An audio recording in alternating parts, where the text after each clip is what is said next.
Assalamu alaikum everyone. My name is Rakibul Haque. My ID is 12504062 and today I am going to talk about one of the most important topics in C programming, and that is loops.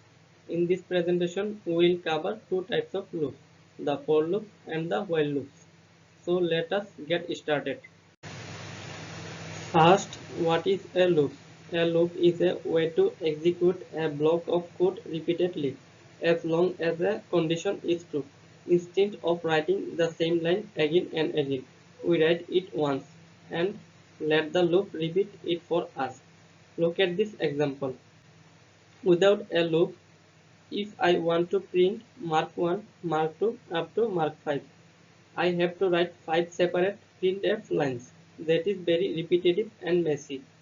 But with a loop, I write just 2 lines and it does the same thing. The loop runs the printf 5 times automatically.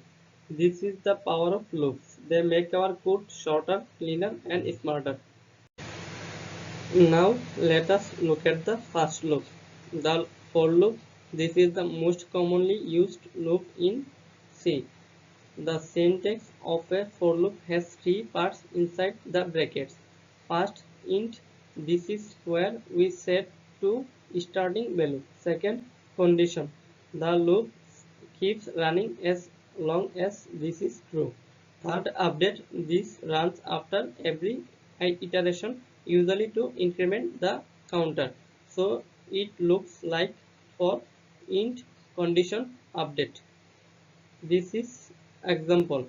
We start with I equal to 1. The condition is I less than or equal 5. And after each loops, I plus plus adds 1 to I. So the loop runs 5 times, printing I equal to 1, I equal to 2, I equal to 3, I equal to 4, and I equal to 5. And where you can see how it flows. Step 1, int I set to 1. Step 2, check the condition. Is I less than or equal to 5? If yes, go to step 3, run the body. Then step 4, update I becomes I plus 1. Then we go back to step 2 and check again. When the condition becomes false, the loop stops and exits.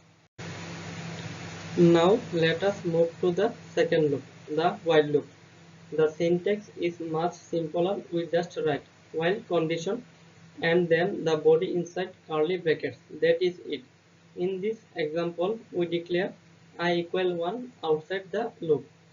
Then we check if I less than or equal 5. If yes, we print I and then write I plus plus manually inside the body. This gives exactly the same output as the for loop. I equal 1, 2, 3, 4, 5. Now, what is the key difference from the for loop? Four things. One, the while loop is condition first. It checks the condition before running. So, if the condition is already false, the body never runs even once. Two, the variable must be declared outside the loop before it starts. 3. You must update manually inside the body.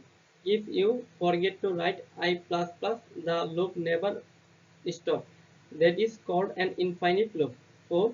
The while loop is best used when you do not know in advance how many times to repeat. For example, keep reading user input until they enter 0. Loops are the backbone of every C program. Learn all three and know when to use each one. If you master these three loops, you will be able to write programs that process lists, read inputs, and repeat any tasks automatically. That is the end of my presentation. Thank you very much for watching.